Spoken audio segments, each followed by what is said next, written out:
제7장 더불어 사는 자본가란 무엇이며 왜 더불어 사는 자본가가 되어야 하는가? 우리는 더불어 사는 자본주의를 실천하는 것이 아름다운 성공을 거두는 비결이라고 믿는다. 그러므로 우리는 우리 자신에게 다음과 같은 질문을 매일 자문할 필요가 있다. 직장 동료나 상사 및 고용주 혹은 종업원, 고객 및 경쟁 상대자에게까지도 얼마나 동정적이었나? 그리고 동정을 베풀 경우 달라지는 것은 무엇인가? 생활신조 7. 동이틀 무렵 63세의 이사벨 에스카밀라는 북부 멕시코 산악지대에 있는 집과 찰흙으로 만든 자기 집에 육중한 나무 문을 닫고 나왔다. 이사벨은 낡은 타이어에 고무로 밑창을 댄 샌들을 신고 한 주 동안의 필수품을 사러 2마일을 걸어 읍내로 들어갔다. 아침 햇빛 속에서 좁고 구불구불한 길이 내려다 보이고 그 길 위로 이웃 마을들이 읍의 변두리에 있는 타일 공장으로 뽀얗게 먼지를 일으키며 일하러 가는 모습이 보였다. 여러 세대를 거치면서 그녀의 가족과 친구들은 붉은 진흙을 반죽하며 타일 모양을 만들어 물감을 칠하고 유약을 발라 가마에서 타일을 구워내는 일을 해왔다. 그 공장의 주인은 멕시코시티에 살고 있었다. 이사벨이 듣기로는 그는 가족과 함께 하늘을 찌를 듯한 빌딩 꼭대기에 있는 호화로운 집에 살고 있다고 했다. 이사벨은 50층이나 되는 빌딩 꼭대기로 엘리베이터를 타고 자러 가는 것을 상상하면서 혼자 웃음을 지었다. 오랫동안 일하면서 그녀가 사장을 본 것은 기다란 리무진의 행렬이 먼지를 일으키고 그녀 곁을 지나갈 때 단 한 번뿐이었다. 이사벨과 그녀의 가족들은 그 공장에서 손으로 생산하는 광택 타일에 매우 자부심을 가지고 있었다. 특히 수년간의 가뭄으로 많은 사람이 실직했기 때문에 일할 수 있다는 것만으로도 기쁘게 여겼다. 그러나 이사벨은 종종 그녀 자신과 가족, 특히 귀여운 손자들이 더 나은 생활을 하는 것을 꿈꾸고는 했다. 그들도 자기와 마찬가지로 먼지가 뽀얗게 이는 길을 걸어 산 밑에 있는 타일 공장을 오가며 일생을 마치지는 않을까 하는 앞날에 대한 걱정으로 종종 집으로 만든 침대 위에서 몸을 뒤척이며 잠을 못 이루었다. 이사벨은 겉으로 드러내고 싶어 하지는 않았으나 사실 공장에서 받는 임금이 턱없이 적은 것이 불만이었다. 자녀들은 초등학교밖에 다니지 못했다. 어린이들은 가마에 불을 지피기 위해 만사니타 나뭇가지를 긁어 모으고 진흙을 파서 운반하는 일을 했다. 어른들은 그들의 부모와 조부모가 그랬던 것처럼 산 기슭에 있는 그 커다란 공장에서 젊은 시절을 다 보내는 것 말고는 다른 도리가 없었다. 멕시코 북부에 있는 이사벨의 마을에도 자본주의의 물결이 흘러 들어왔으나 그녀와 그녀가 사랑하는 사람들의 생활은 자본주의의 혜택을 받지 못했다. 애덤 스미스나 산업혁명 시대를 회고하지 않고서도 이 위대한 경제제도에는 확실히 결함은 있다. 그러나 한편으론 전 세계에서 더불어 사는 자본주의의 징후가 나타나고 있으며 바로 이 이야기를 나는 하고 싶은 것이다. 더불어 사는 자본주의란 무엇인가? 인간미가 있다는 것은 무엇을 말하는가? 더불어 사는 삶이란 단지 슈바이처나 테레사 수녀와 같은 사람에게만 해당되는 것인가? 더불어 산다는 것은 사업에 방해가 되며 우리에게 곤란을 야기시키지는 않은가? 이윤 추구의 개념과 더불어 사는 삶의 개념은 정반대의 개념이 아닌가? 아니다. 더불어 사는 자본주의란 모순되는 말이 아니다. 더불어 사는 것과 자본주의의 두 표현은 고용주와 근로자에게 있어 똑같이 적용되는 단어이다. 더불어 사는 것은 모든 사람들의 이익에 부합한다.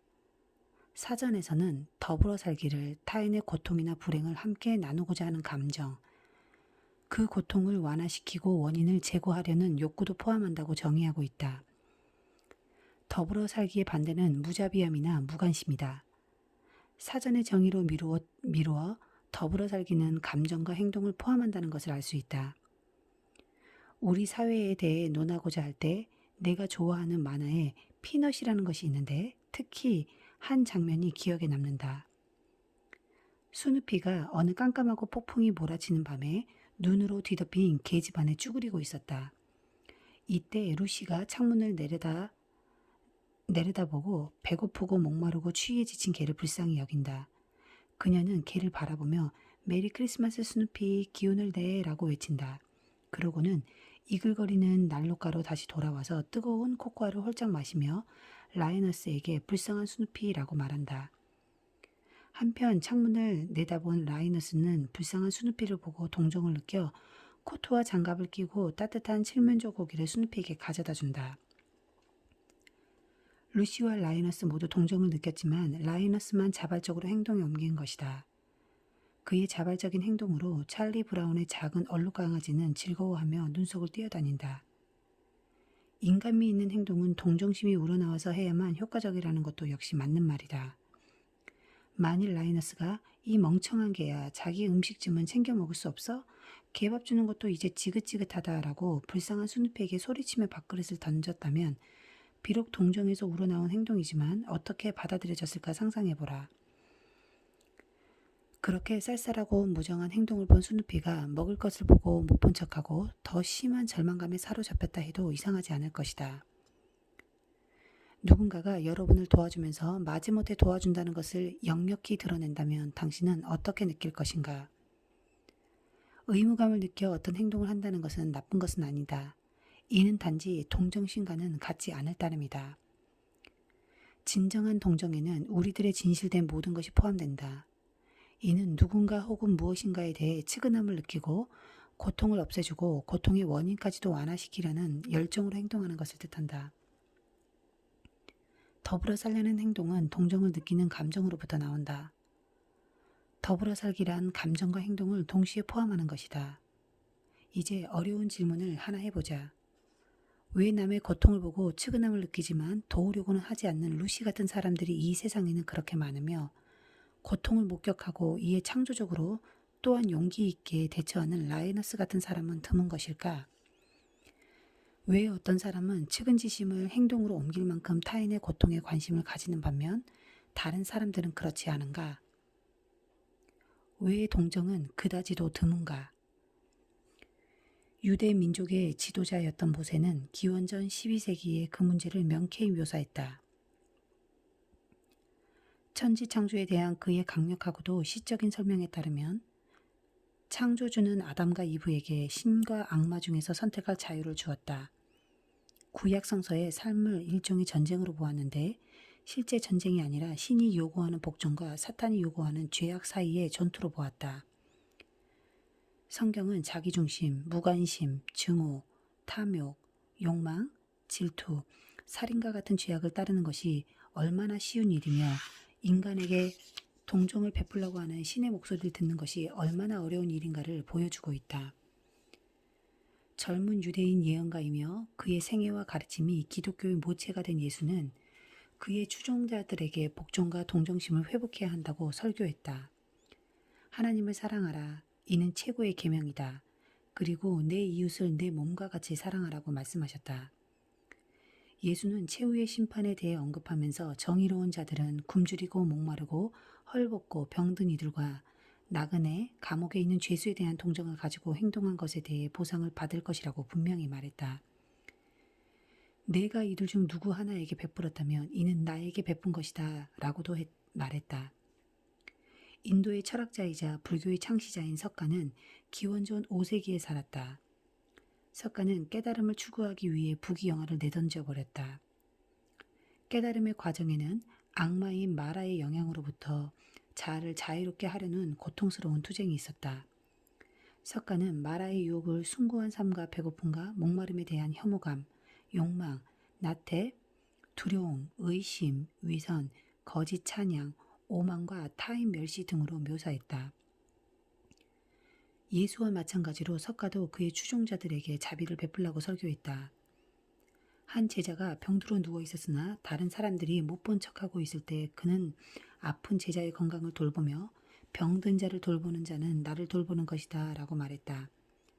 석가는 인도의 카스트 제도를 비난했던 사회 개혁가였다.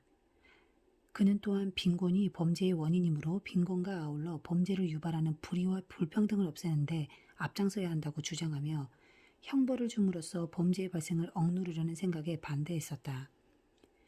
역시 기원전 5세기에 살았던 중국의 철학자 공자는 제자들에게 남이 너에게 하지 않기를 바라는 것을 남에게 하지 말라를 삶의 기본 방향으로 삼으라고 가르쳤다. 유교의 최고 경전인 논어에서 이 사려 깊은 학자이자 스승인 공자는 동정을 다음과 같이 묘사하고 있다. 인이 있는 자는 자신이 되고 싶은 것을 남에게도 되게 하고 자신이 이루고자 하는 일을 남에게도 이루게 한다. 서기 7세기 아랍의 종교적 지도자이자 예언가인 마호메트도 삶을 선과 악의 투쟁으로 보았다. 고통을 경감시키고 빈곤한 자를 돕는 것은 마호메트의 가르침 가운데 가장 중요한 부분이었다. 그는 빈궁한 자들을 적극적으로 돕지 않고는 기도와 같은 종교적 행위는 가치 없는 위선적인 것이라고 생각했다. 여러분의 동정은 이들 위대한 종교적 철학적 전통 중 어떤 것에 유래하는가? 내게는 집안 대대로 믿어온 기독교 신앙이 동정의 근원이 된다. 그러나 한번 생각해보자. 역사를 통해서 수백만의 사람들이 바로 이 기독교 신앙을 악용하고 잘못 이해함으로써 굶주리고 고문당하고 살해되고 노예 생활을 했다. 그러나 과거의 종교적 신앙을 남용했다는 점 때문에 동정에 대한 종교적 요구에 대해서 외면해서는 안 된다. 예수의 12제자 중 하나였던 바울은 여기에 대해 다음과 같이 말하고 있다.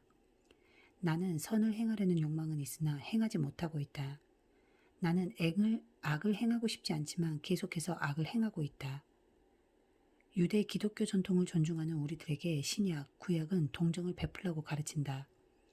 그러나 아직도 우리는 동정을 베풀지 못하고 있다. 동정을 행하지 못할 때면 우리는 신에게 용서를 구하고 다시 기회를 달라고 갈구한다. 석가나 공자, 마호메트를 믿으며 동정을 행하라고 가르침을 받은 사람들도 마찬가지로 선과 악 사이의 투쟁에서 실패한 경험이 있고 용서받고 다시 시작하고 싶은 바람이 있다. 14세기의 기독교 주교이자 신학자인 어거스틴은 그의 고전인 신의 도시에서 신과 사탄 사이에서 갈등하고 있는 인간을 묘사하고 있다. 우리는 두 도시에 동시에 살고 있다고 그는 말하고 있다. 인간은 나무와 돌로 눈에 보이는 도시를 만들며 동시에 신은 인간의 마음속에 눈에 보이지 않는 도시를 만든다. 인간이 만든 도시는 권력과 부라는 거짓된 가치 위에 세워져 있기 때문에 멸망하고 말지만 신이 만든 도시는 사랑 위에 기초를 두고 있기 때문에 영원히 존속할 것이다. 문제는 우리가 이 두 도시에 동시에 살고 있다는 것이며 사람들은 대부분 눈에 보이는 멸망하고 있는 도시 때문에 눈에 보이지 않는 즉 영원한 도시를 보지 못한다는 것이다.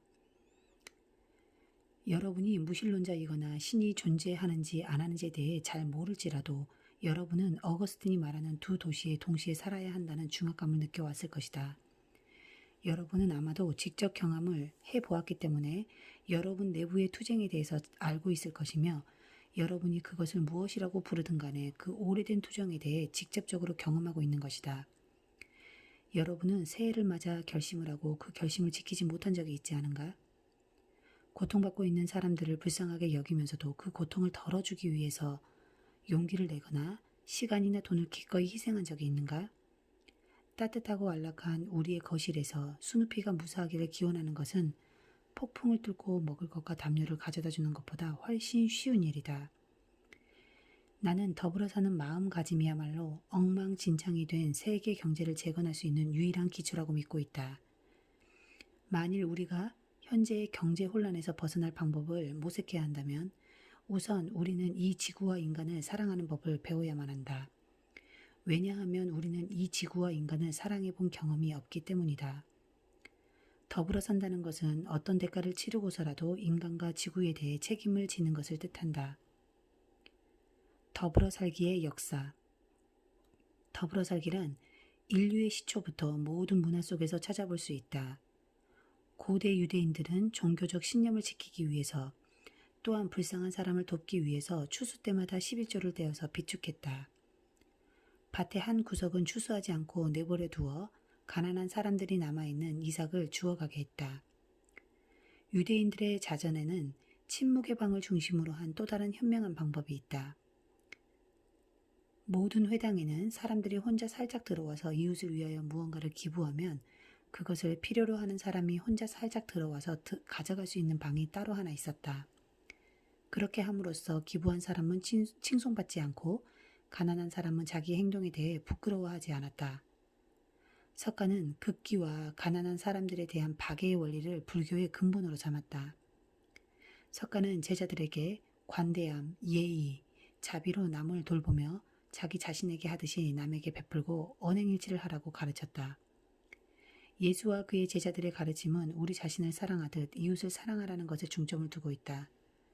예수는 우리에게 친숙한 가르침인 굶주리고 헐벗은 자에게 먹을 것과 입을 것을 주고 병든 자를 치료해주고 죽어가는 자에게 위안을 주라는 교훈을 몸소 실천했다.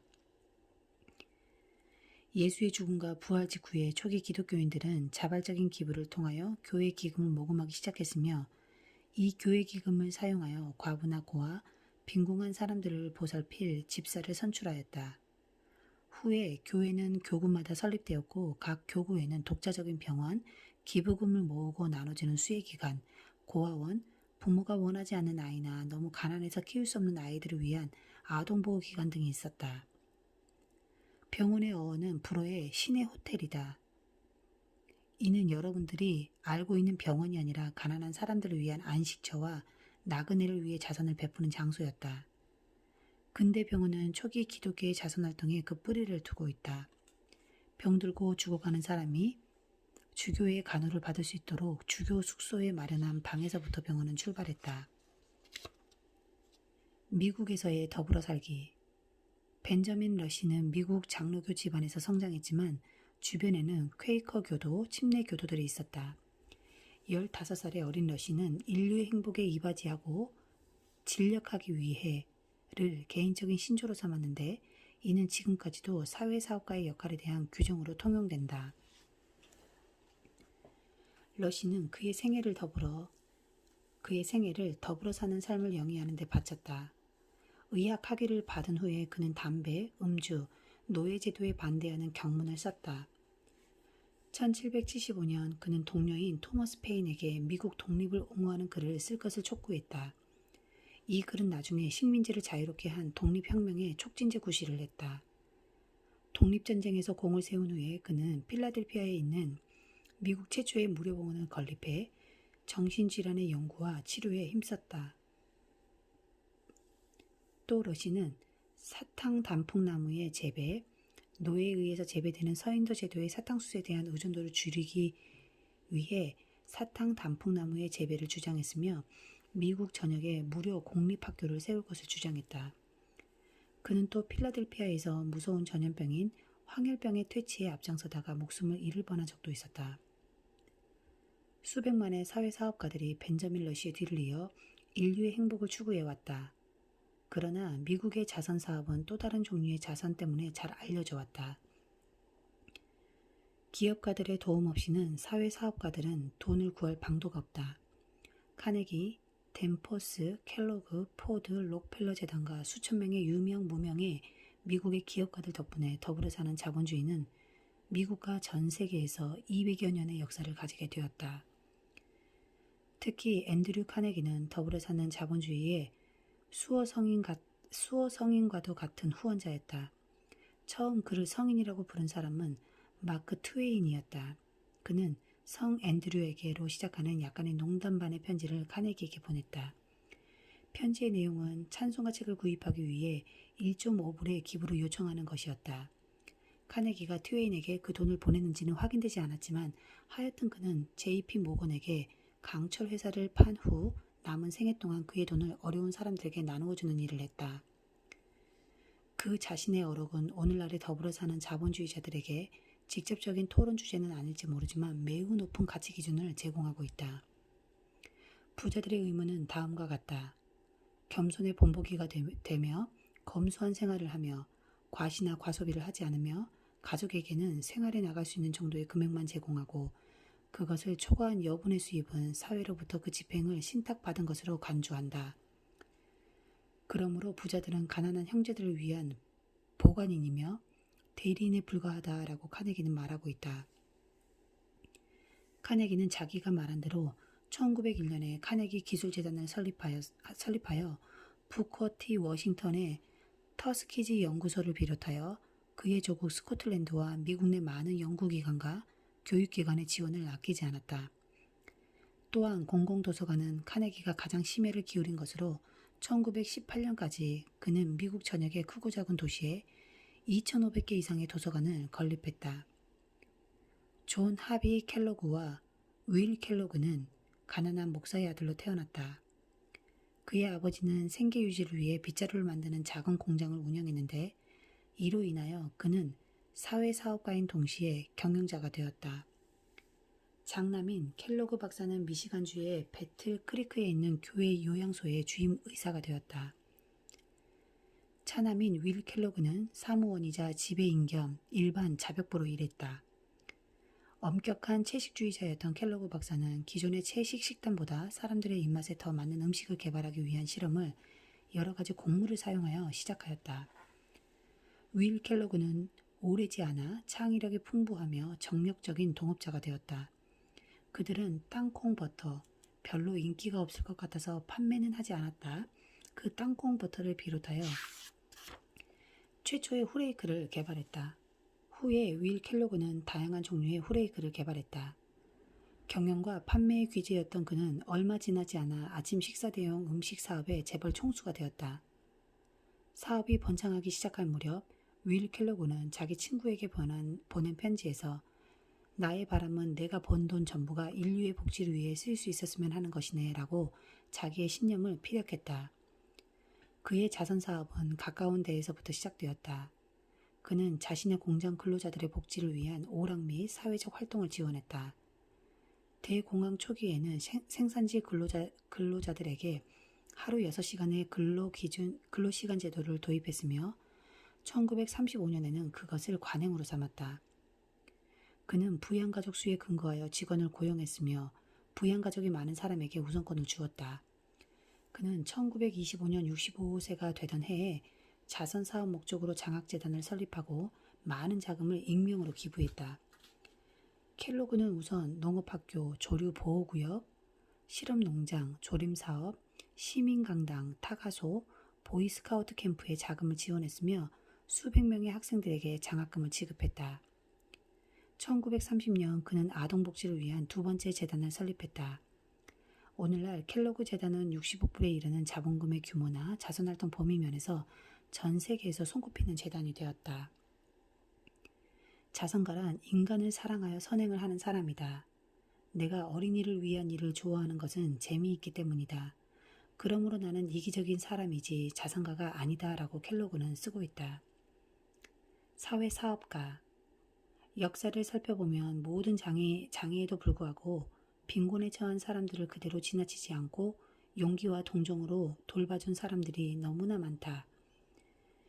이들은 경제적 이익을 위해서가 아니라 인간에 대한 봉사를 위해서 도전을 감수한 기업가들이다. 여러분은 기업가가 된다는 것은 단지 돈을 벌기 위함이라고 생각할지 모른다. 물론 그럴 수도 있지만 항상 그런 것은 아니다. 기업가가 된다는 것은 자신의 내부에 잠재해 있는 창의력을 살리는 것이기도 하다. 현명한 기업가라면 그들이 하는 일이 그들의 삶뿐 아니라 자기 주변 사람들의 삶의 질을 개선시켜야 한다는 것을 알고 있다. 기업가가 된다는 것은 필요한 것이 무엇인가를 알고 그것을 충족시킨다는 것이다. 그 욕구는 비누에 대한 욕구일 수도 있고 동정적인 봉사에 대한 욕구일 수도 있다. 여기에는 같은 종류의 개념이 내포되어 있다. 실제로 기업 정신과 더불어 살기는 깊은 상관관계가 있으며 또한 당연히 관계를 가져야 한다. 더불어 사는 자본주의자는 자기 자신을 기업가인 동시에 사회사업가로 간주한다. 경제적 이익을 위해 사업을 하지만 그 과정에서 그의 지침이 되는 것은 동정이다. 또한 일부 사회사업가들이 그들의 수완으로 일을 해나가지만 대부분은 더불어 사는 자본가들의 시간과 돈, 아이디어의 지원을 받아 일을 해나간다. 모든 직종을 망라해서 더불어 사는 자본가들의 예는 역사를 통해 무수하게 발견할 수 있다. 에드워드 제너는 19세기 영국의 의사였다. 그 당시 유럽 전역에는 천연두에 시달리고 있었다. 거의 모든 사람이 이 병에 걸려 3분의 1에 달하는 사람들이 죽거나 얼굴에 보기 흉한 흉터가 남았다. 제너는 젖을 짜는 여인들이 우두에 걸린 소를 만지면 천연두에 걸리지 않는다는 농부들의 믿음에 대해 조사해 보았다. 연구 결과 이는 사실임이 증명되었으며 제너는 백신을 개발할 수 있었다. 제너는 그의 백신을 전 세계에 제공하였으며 그것으로 돈을 벌려는 생각은 없었다. 그는 문자 그대로 유럽을 일변시켰으며 영국 의회는 감사의 뜻으로 그에게 금일봉을 전달하였다. 제너가 죽기 3년 전 또 다른 위대한 사회사업가인 플로렌스 나이팅게일이 태어났다. 이탈리아 태생의 영국인인 그녀는 간호와 병원 치료 발전의 선구자이다. 나이팅게일은 부유한 가정 출신으로 일할 필요가 없었음에도 신으로부터 남에게 동정을 베푸는 일을 하라는 부름을 받았다고 생각했다.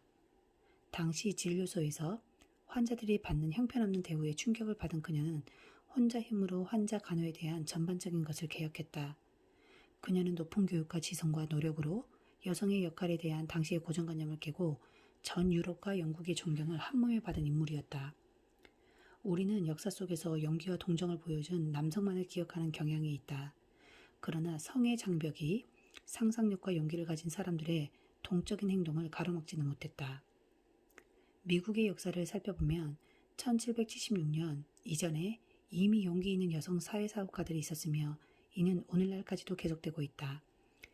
미국의 2대 대통령 존 애덤스의 부인이자 6대 존 퀸시 애덤스 대통령의 어머니였던 에비게일 애덤스는 뛰어난 문장 실력을 이용하여 2명의 미국 대통령에 대한 강력한 로비 활동도 포함하여 여성의 권리 옹호에 앞장섰다. 제인 애덤스는 소외된 여성과 어린이들을 위한 그녀의 뛰어난 활동으로 노벨상을 수상했다. 그녀는 시카고에 헐하우스를 세워 가난한 사람들을 도와주고 굶주린 자에게 먹을 것을 주고 어린이들을 교육시켰다. 기업과 예술에 종사하는 사람들이 헐하우스에 들어와 살며 제인 애덤스의 동정적인 활동을 도와주었다. 수잔 B. 안소니는 여성 참정권을 위해 투쟁한 선구자였다. 정열적이고 많은 여론을 들끓게 한 활동은 1920년 여성 투표권을 인정하는 헌법 수정 제19조의 길을 열게 했다. 인도주의자이며 동시에 미국의 적십자 창설자였던 클라라 바토는 남북전쟁 당시 활동으로 전쟁터의 천사로 활약한 것으로 유명하다. 톰 아저씨의 오두막집의 저자인 해리어 비처 스톤은 노예제도 종식을 위하여 저술과 강연, 로비 활동을 한 열렬한 노예 폐지론자였다. 링컨 대통령은 스토 부인을 만난 자리에서 자그마한 부인인 당신이 바로 이 위대한 전쟁을 일으키게 한 책을 쓰신 분이군요 라고 말했다. 노예 해방으로 찬양을 한몸에 받았던 링컨까지도 이 사회사업가에게 노예 폐지 앞장선 것에 대해 감사를 표했던 것이다.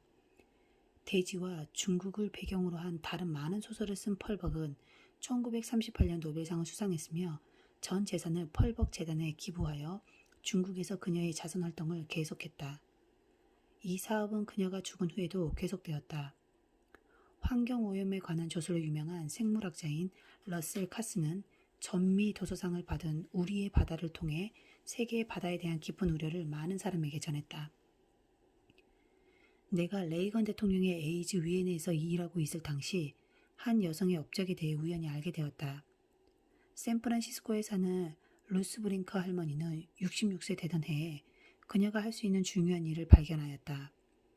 1984년 그녀의 젊은 친구 중 하나였던 건축가가 에이즈로 목숨을 잃었다. 그녀는 에이즈가 얼마나 빨리 사람을 죽음에 이르게 하는가를 보고 공포심을 느꼈다. 어느 날 오후 그녀는 자기 친구가 너무나 쇠약해진 나머지 식사 준비도 할 수 없을 정도로 허약해 있음을 알았다. 환자는 냉장고로 기어가서 음식을 꺼내 전자레인지에 데울 힘조차 없었던 것이다. 그해 루스는 오픈 핸드라는 조직을 설립했다. 처음에는 매일 아침 농산물 시장에서 채소 찌꺼기를 찾아다녔다.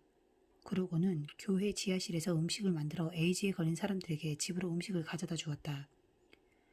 그녀는 그들 중 일부는 너무나 쇠약해서 초인종 있는 데까지도 기어 나와야만 했습니다. 라고 해상했다. 그녀는 자금이 바닥나자 이웃에게 기부를 요청하기 시작했다. 처음에 7명에게 음식을 제공하는 것으로 시작했던 오픈핸드는 곧 하루에 8,000명분의 식사를 마련하는 자선기관으로 발전했다. 내가 처음으로 루스의 자선활동에 관해 들었을 때 그녀는 자기 도시에서 굶주린 에이즈 환자에게 먹을 것을 주기 위해 1년에 100만 불 이상을 모금하느라 애쓰고 있었다. 타임지는 루스 브링커의 공적을 기리기 위한 특집에서 에이즈에 걸린 두 남자에 관한 이야기를 소개했다. 그들은 섣달 금음날 울적한 마음으로 마지막이 될 새해를 맞을 힘이나 있었으면 하고 바라면서 좁은 아파트에 앉아 있었다. 그때 갑자기 벨이 울리며 오픈 핸드의 자원봉사자가 오색 테이프와 풍선으로 장식된 커다란 상자를 들고 문간에 서 있었다. 그 상자 안에는 기부받은 샴페인과 치즈, 초콜릿 모자, 소리나는 방울 등이 들어있었다. 그 에이즈 환자들은 울음을 터뜨리고 말았다. 미국과 전 세계에는 벤저민 러시, 앤드류 카네기, 켈로그 형제, 루스 브링커와 같은 사람들이 알게 모르게 활동하고 있다. 그들은 자신의 동정적인 면을 발견하여 용기를 잃고 좌절한 사람들을 도와주고 기운을 북돋아 주었다. 이 책의 뒷부분에서는 더불어 사는 자본가의 실제 이야기와 그들이 나의 삶과 그들의 삶에 도움을 주었던 사람들의 삶에 어떤 영향을 끼쳤는지 살펴보도록 하겠다. 그들은 내게 더불어 사는 자본가가 무엇을 의미하는가를 실천을 통해 몸소 보여주었다. 그러나 진정한 질문은 더불어 사는 자본주의가 여러분에게 무엇을 의미하는가이다. 여러분이 알고 있는 진정한 의미의 더불어 사는 자본가는 누구인가? 그들은 또 여러분의 인생에 어떤 영향을 끼쳤는가? 어떻게 하면 그들과 비슷하게 될 것인가? 여러분이 여러분의 직장에서 사랑의 정신을 따르겠다고 갑자기 결심한다면 여러분은 어떻게 행동할 것인가? 여러분은 직장 동료, 상사, 고용주나 종업원, 공급업자, 고객 혹은 경쟁 상대에 이르기까지 인간미 있는 행동을 지금 베풀고 있는가? 어떻게 하면 더 잘할 수 있을 것인가? 나는 여러분 자신의 이야기를 듣고 싶으며 그 이야기를 통하여 영감과 정보를 얻고 싶다. 우선 앞에서 언급했던 멕시코 북부 작은 마을에 살고 있는 63세 된 이사벨 에스카밀라의 이야기로 돌아가자. 내가 그녀를 만났을 때 아내와 어머니, 할머니로서의 수십 년간에 걸친 중노동으로 그녀의 등은 굽어 있었다. 최근까지 그녀의 삶은 찢어지는 가난과 깊어가는 절망의 끝없는 반복이었다. 이것은 사람들이 동정적이지 못해서가 아니었다. 오히려 지난 수년간 더불어 사는 자본가의 지원을 받은 자원봉사자의 어려운 일이 닥쳤을 때면 이사벨과 마을 사람들을 도우러 찾아왔으며 또한 이 고립된 산악지방의 지방 수준을 높이기 위해서도 여러 번 찾아왔었다. 이사벨과 그녀의 가족들은 거의 해마다 여름이면 마을에 보건소를 설치해서 운영하는 네덜란드의 적십자 자원봉사자들을 고마워한다. 그녀는 또한 1983년에 지진 후에 마을 교회를 재건하는 데 도움을 준 젊은 미국인들의 미소를 잊을 수가 없다. 이사벨은 작은 비행기로 축구장에 내린 평화봉사단의 자원의사들과 어린이들에게 예방접종을 해준 유니세프의 간호사들, 그리고 지난 수십 년간 그 마을을 돕기 위해 돈과 식량과 기술을 보내준 전 세계 사람들을 회상할 때면 아직도 눈물이 글썽거린다. 그녀는 그들 모두에게 감사를 느끼지만 그들이 일을 끝나 작별 인사를 하고 산 밑으로 내려갈 때면 전보다도 더한 무력감을 느꼈다. 사람들을 돕는다는 것과 사람들이 스스로 일어설 수 있도록 도와주는 것은 별개이다. 이사벨은 자신과 그녀가 사랑하는 이들의 생활을 개선하기 위해 무언가 할 수 있는 방법을 갈망했다. 그러던 중 어느 봄날 이사벨은 자니타 아바랄드를 만났다. 자니타는 우리 회사의 디스트리뷰터로 얼마 되지 않은 수입에 몇 페소나마 보태서 약간의 금전적 안정을 갈망하는 이사벨과 같은 어머니와 할머니들로 구성된 판매 조직을 만들고 있었다. 이사벨은 젊은 여자들이 자니타의 이야기를 듣고 있을 때 그늘에 앉아 있었다. 늙은 이사벨은 그것을 해낼 수 있으리라고는 꿈에도 생각해 본 적이 없었지만 카탈로그를 보고 그 계획에 대해 주의 깊게 들으면서 가슴속에 희망이 싹트기 시작했다. 자니타는 마지막으로 그 지역의 새 자동차 광택제 판매량을 뽑는 이야기를 해주었다. 1등 상품에는 미국 여행, 인류 호텔 숙박, 아메이 자동차가 달리는 자동차 경주대회에 특등석 관람권이 포함되어 있었다. 그 상을 딸 거야. 미국에 가야겠어라고 눈을 반짝이며 늙은 이사벨은 더듬거리는 영어로 말했다. 이사벨은 미국에 가본 적도, 비행기를 타본 적도, 호텔에 묵은 적도, 기사가 운전하는 리무진을 타본 적도 없었다. 그녀는 산악지방의 그 가난한 마을을 일생 동안 떠나본 적이 없었다. 어렸을 때부터 그녀는 먼 곳으로 여행을 하는 꿈을 꾸어왔으나 한 번도 그 꿈이 실현될 수 있는 기회를 가지지 못했다. 이사벨의 친구들과 이웃 사람들은 코웃음을 쳤다. 왜 108 노인네가 멕시코 산악지방에서 자동차 광택제를 팔 생각을 하는가? 이사벨은 그들에게 이 광택제는 매우 품질이 좋아요. 그래서 내가 팔려는 거지요. 값도 싸고 자동차 외관도 보호해주며 당신네들의 낡은 자동차와 트럭을 새 것처럼 보이게 해줄 거예요. 라고 그들에게 말했다. 이웃 사람들은 처음에는 비웃었으나 오래지 않아 이사벨의 마을과 주변 마을의 고물 자동차들이 빛나는 희망처럼 반짝이기 시작했다. 나는 이사벨이 멕시코의 몬트레이에 있는 회의장 연단에서 수백 명이 환호하는 멕시코인 디스트리뷰터들 앞에 서 있는 것을 보았다. 내가 그녀에게 미국 여행의 꿈이 이루어지는 1등 상의 증서를 건네주자 그녀는 울기 시작했다. 꿈이 실현되었어요. 라고 그녀는 중얼거렸다. 나는 왜 이 장 끝머리에 이사벨 에스카밀라에 관한 이야기를 했을까? 그 이유는 그녀의 삶이 더불어 사는 자본주의의 두 가지 면을 다 보여주고 있다고 확신하기 때문이다. 적십자, 유니세프, 평화봉사단 등 기타 자선단체의 자원봉사자들은 더불어 사는 자본주의가 성공적으로 남을 돕는 것을 보여주었다. 그러나 자니타 아바랄드 또한 더불어 사는 자본가이다. 왜냐하면 그녀는 이사벨에게 스스로를 도울 수 있는 방법을 제공해 주었기 때문이다. 1991년 3월 기사가 운전하는 리무진이 이사벨 에스카밀라를 태우고 몬트레이 공항으로 갔다. 그녀의 미국 여행이 시작된 것이다. 그녀와 함께 여행했던 사람들의 말을 빌리면 그녀는 여행 도중 내내 놀라운 눈으로 시종 미소를 지으며 여행을 했었다고 한다. 백발이며 아름다운 이 더불어 사는 자본가는 자신의 꿈이 더 많이 실현되는 것을 목격하며 그 과정에서 그녀의 자녀들과 손자들의 꿈이 실현되기를 도와주며 오늘도 멕시코 산악 지방에서 열심히 일하고 있다.